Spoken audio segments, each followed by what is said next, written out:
Have you ever been told to not do core strengthening or to avoid core during pregnancy?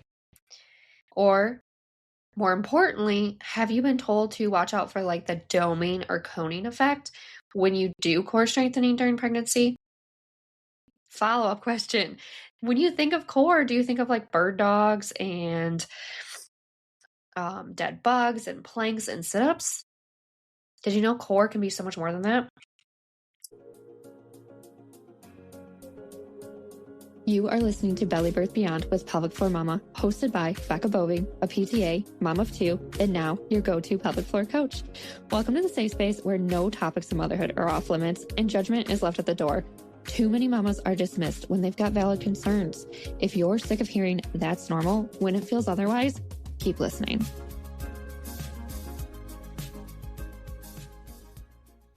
Have you ever been told to not do core strengthening or to avoid core during pregnancy? Or more importantly, have you been told to watch out for like the doming or coning effect when you do core strengthening during pregnancy? Follow-up question. When you think of core, do you think of like bird dogs and dead bugs and planks and sit-ups? Did you know core can be so much more than that? So the most important thing that moms can do for their pregnancy is actually something they're told to avoid. And it is strengthening your core and making sure your core remains strong throughout the duration of your pregnancy. And the reason why this is so important is because your pelvic floor makes up the bottom of your core. If you've been around, you've heard all of these things, you know all of these things, but sometimes we don't put two and two together, right? So your core has to stay strong to support your pelvic floor during your pregnancy. Your pelvic floor is supporting and holding your baby as it continues to grow. And then your pelvic floor has to move out of the way in order for your baby to be born vaginally. So it's not a stronger core you need, or it's not a stronger pelvic floor you need for birth, but it's a stronger core you need in order to support your pregnancy and even your birth. So some core strengthening. Why do we not want you to like dome or cone, right? So that is showing that the separation, right? If you've heard of the ab separation, diastasis recti abdominis, any of those types of things, yes, that can happen. And it is important to be able to watch for that because then it means you just need to modify what you're doing. Core doesn't have to mean you have to get on the ground and do all these exercises. Core doesn't mean you have to do dead bugs and bird dogs and things like that. Core can be something as simple as just learning how to do it the correct way, which I want to touch on later, is being able to do this the correct way and the importance of the connection and the coordination and all of the things. So it's not just getting on the ground and doing sit-ups, planks, bird dogs, dead bugs. It's about being able to properly engage your core, which means like hugging your baby, getting your deep abdominal muscles to work. Because, for instance, I had this mom. She was like a collegiate athlete and works out, loves to work out, lift, working, Pilates, like all of these different things.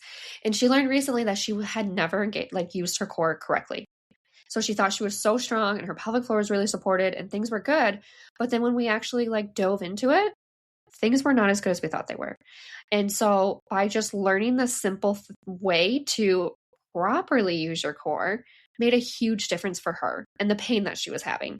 Okay, so remember, pregnancy pain is common. It's not normal. We need to have a stronger core to support a pelvic floor. Your pelvic floor is doing like double time during pregnancy. It's having to support way more because your pelvic floor is supporting your uterus, which has your baby. And so we need to make sure that everything just stays strong and comfortable.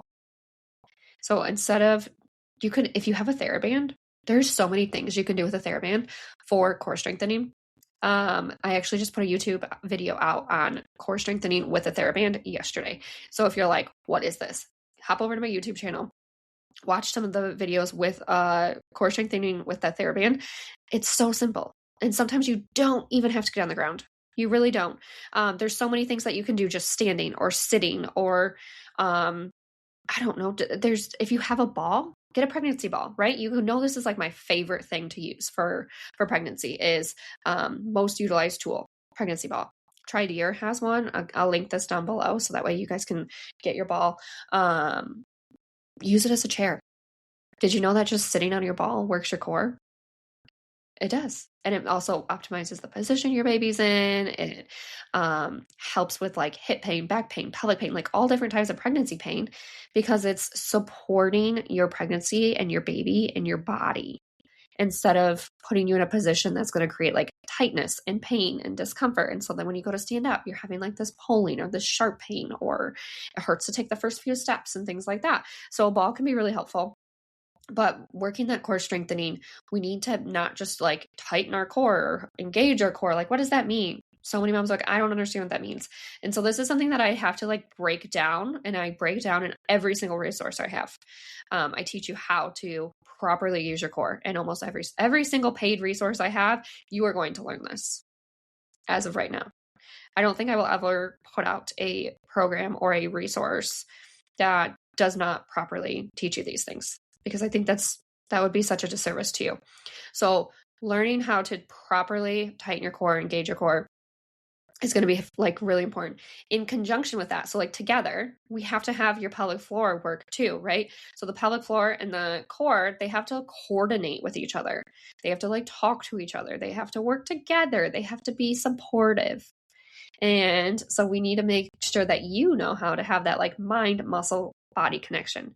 So that way your body already does these things on its own, but sometimes during pregnancy, with all of the changes that take place, your body needs your help to further support the changes and further support the weight of the baby and the growth that your body is going through. And like even like the relaxation that takes place within ligaments and stuff, that's not like a cause for you to be able to have pain. It can increase the pain that you're having, but it's not the sole cause. So working on like the coordination of your core and your pelvic floor. We don't want to avoid doing core. We also sometimes get so caught up on the actual separation of your core that you don't realize that you can still have ab separation, but your core can still be working efficiently in a way. So a lot of times we get so caught up in like 2-finger with separation, 3-finger with separation, and things like that. And yes, the separation is important, but it's not as important as are the muscles beneath that separation working.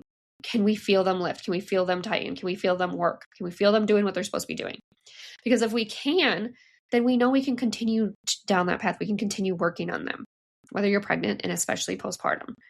Yes, we do want to close that gap, but we want to make sure that in order to close the gap, we're really focusing on the core deep below and beneath that layer. And so a lot of times you're like, I can fit like 2 fingers there, and that's really important. Like that's not good. What can I do? Or 3 fingers, 4 fingers.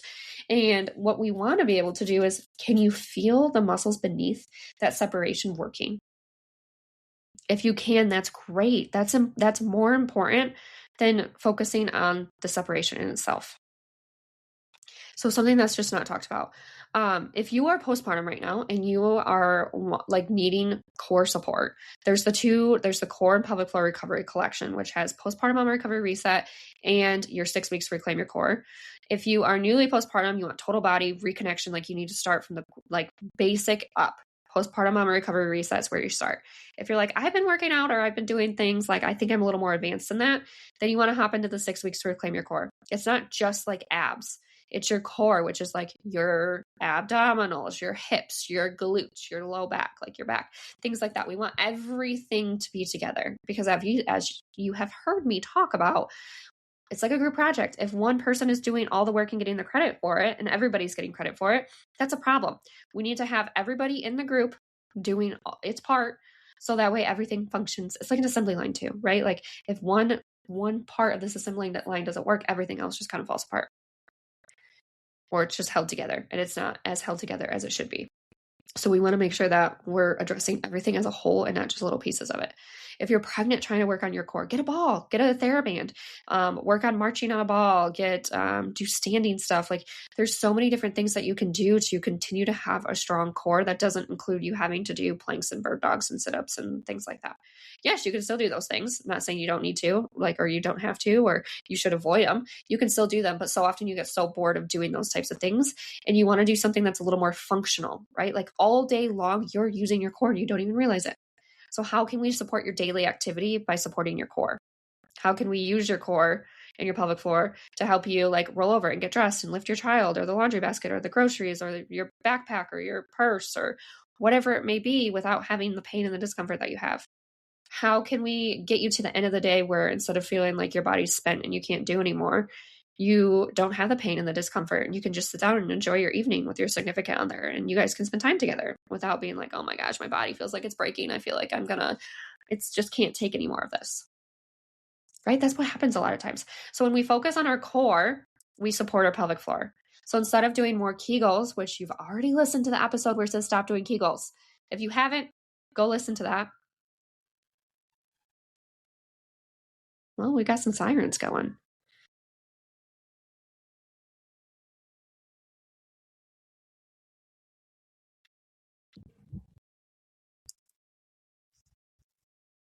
You already listened to that episode where it talks about stop doing Kegels. So stop doing Kegels. Go listen to that episode if you never did. It's like 2 episodes back, and we dive into all the things about why you shouldn't be doing them and what you should be doing instead. This is one of the things that you should be doing instead is working on your core, right? We want your core to be strong. We want your pelvic floor to be strong. We want you to feel strong, comfortable, and healthy in your body. Maybe you're a mom who loves to work out. Maybe you're a mom who just likes to go for walks or you love yoga. Yeah, all the things. We want to make sure you can do the things that you love, but you might not be able to do right now. And that's how you get started, is doing your core. Stop avoiding core. You just need to know what to do for your core. And like I said, I just shared a core strengthening workout. There's a couple core strengthening workouts on my YouTube video on my YouTube channel that you can go watch and do that are pregnancy safe, that are great for postpartum, that will help support you throughout this journey. And if you need help, send me a message, let me know. But we need to stop avoiding core. We need to use your core. We need to teach you how to use it. So many people are like, I don't even know what that means. I don't know how to do any of this type of things. And that's totally valid. That's why I help you walk through it. So that way you can feel more comfortable in your body. And so you can feel better and not have the pain or the discomfort or feeling weak. I hate the feeling. If you've ever been postpartum, like maybe you're pregnant with your first and you haven't made it to the postpartum aspect yet, but if you have, your core postpartum is one of the most humbling experiences I think you can ever have, in my personal opinion. And especially as a gymnast of like 16 plus years where like my core was super strong, or I thought it was. Again, I did not use it completely correctly all the time. It's very humbling not being able to do some of the most basic things. And so by keeping strong through your pregnancy, you're still going to have some of that weakness postpartum. You're not going to completely bypass it, but you're going to set yourself up and you're going to be in a better place postpartum than if you didn't do anything during your pregnancy. It's also been shown that doing exercises and workouts and movement during your pregnancy not only improves your pregnancy, but it also improves your birth outcome. And it's going to improve your recovery because all the things you did during your pregnancy are going to help support you in your recovery in your postpartum. So don't make it harder on yourself. And you don't have to do 30 minutes of something if you don't have the time. But don't avoid your core. Do something. Even if the simplest thing you do is you get a ball and you do a couple things on your ball. You can do it while you're working. You can do it while you're watching a TV show or a movie, while you're reading a book. Like you can multitask, kind of, right? Like even if you can't multitask, you can. You're just sitting on a ball. That would be one of my biggest recommendations. Get a ball. This episode turned from don't avoid core strengthening to buy a pregnancy ball. If you need a size, it's 65 centimeters for most pregnancy balls. You don't want 75 centimeters because when you blow 75 centimeters up all of the way, you have to be like 7 feet tall for your feet to touch the ground. So if you get a 65 centimeter ball and you're like, it's blown up, but it's not big, make sure you measure it and then it's fully at 65 centimeters. When mine is fully at 65 centimeters, I have to let some air out because it's a little bit too tall for me to feel safe while I sit on it. But I'm also short. I'm like 5'4". My legs are long, but my torso short. So I don't know where you fall in that field, but I would generally, almost always speaking, 65 centimeters for most balls. But aside from that, core strengthening, check out the YouTube videos that I put up for pregnant core workouts, for just core strengthening in general, using a TheraBand with core, things that maybe you haven't thought of that you can do that are a little more fun or exciting. Because sometimes when you get into that rut of doing the same thing or doing similar things, it just is boring and you don't want to do it. So find something to spice it up a bit and have fun with it. And if you need like structure and support and a program to follow, then the links for those are down below. So that way you can have something to follow and to go along with and to support you. So that's what I've got for today. That was quick, easy. Let me know what you thought. Let me know if you're doing core. Let me know your favorite exercises that you've been doing to strengthen your core or your least favorite. I would love to hear that. I am sending you love. Nothing is TMI when it comes to motherhood, and common doesn't necessarily mean normal. Always trust your gut and never stop advocating for the care you deserve. If you enjoyed this podcast, help it reach more mamas like you by subscribing and leaving a review on your preferred listening platform. Keep in touch with me on Instagram by following Pelvic Floor Mama. See you next time.